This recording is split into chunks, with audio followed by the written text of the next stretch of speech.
My name is Xavier Montoya, and today I'll be doing a demonstration speech for Speech 1315, Professor Williams. I wanted to first start off the presentation by numbering my audience members today. 1, 2, 3, 4, 5, 6.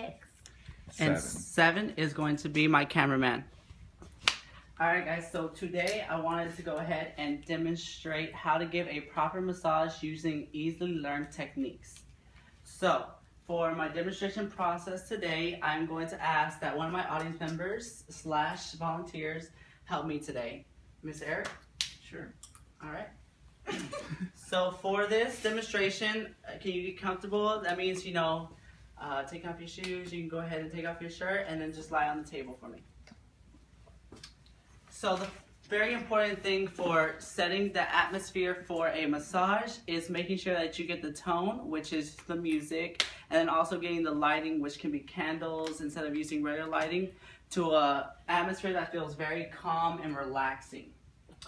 So whenever you're doing a proper massage, you're going to want to use some type of lubricant for the massage. Some people use lotion and some people use oil. I like to use oil just because it doesn't dry up as fast, but also it feels like you can get into the muscles a little more quickly and a little more deeper.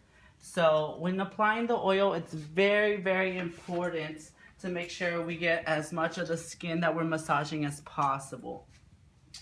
So our first technique that we're going to learn is how to spread the oil in a certain type of pattern.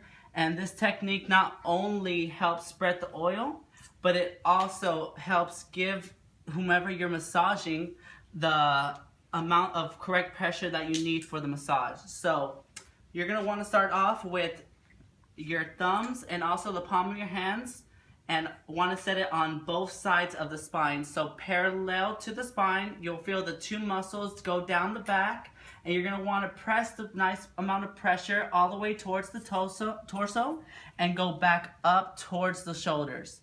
Once at the shoulders, go down the arms using the same amount of pressure and back to your starting point.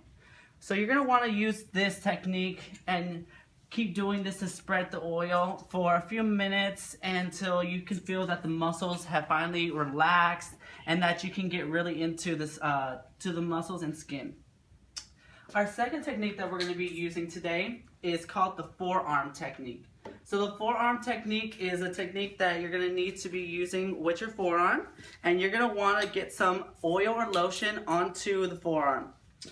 Not only by doing this does it also warm or even hotten up your forearm to make the massage more enjoyable for whoever you're massaging, but it also lets you slide down the body in a easily motion that will also not feel painful to whoever you're massaging. So the correct position you're going to want to get in is a shoulder width stance, and make sure that your forearm is underneath the shoulder blade and your fist is up towards the base of the neck. Now, applying pressure, you're going to want to go ahead and go down towards the pelvis, slide off across, and repeat the same type of motion. By doing this, it gets really deep into the muscles of whoever you're massaging, and it lets them feel a great amount of pleasure. As we go ahead and demonstrate here. So by doing this, you can also lotion up the other forearm and do the same process on the opposite side of the body. Now going on to the third and final technique that we're going to use today, it's called the rolling thumb motion. By doing this motion, you're rolling your thumbs, and you're going to start this motion at the midline of the neck. So starting at the midline of the neck, if you want to look in here, you're going to want to roll your thumbs down towards the base of the neck, giving the rolling motion so that you can get really deep inside of the muscles. In this certain spot of the body, you're going to actually feel some bubbles feel inside of the muscles, and those are normally called knots. So knots can easily form in this section of the body just because there's so much stress and pressure applied here. And by doing the right amount of pressure, you can get these knots out, and you can even just release the muscle and make it feel really relaxing for whoever you're massaging. So yeah, just by using these simple techniques, you can give a very proper massage and you can make whomever you're massaging feel really relaxed and release a lot of muscles. All right, Eric, thank you so much for being my demonstrations partner / audience today. You can go ahead and sit back down. I will now conclude this speech by answering any questions or answering any questions you have towards the massage today. Thank you so much for listening to my speech, and I really appreciate y'all. Hi, I'm Xavier Montoya, and I'm doing the question and answer part of the speech for class 1315, Professor Williams. So over the presentation I just did, guys, does anyone have any questions or... Oh, go ahead. I have a question. How much pressure is too much pressure?